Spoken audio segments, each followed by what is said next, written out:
The Bangor Historical Society held an event centered around the Declaration of Independence at the Bangor Library earlier tonight as we approach the nation's 250th anniversary. A roundtable of University of Maine political science professors spoke about the guiding theories and grievances behind the creation of the iconic document. One of only 48 copies of the Declaration was also exhibited for attendees to observe.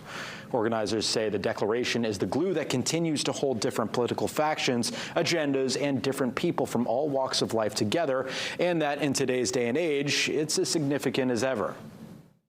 You know, the document really embodies the sort of ideas that America believes and stands for. And so those ideas, resonate through the generations and resonate to our modern political context and political conversation.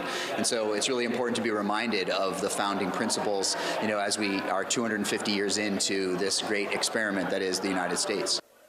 On Saturday, the Bangor Historical Society will be showing the stone copy of the Declaration of Independence again at 33 State Street in Bangor from 9:30 a.m. to 1:30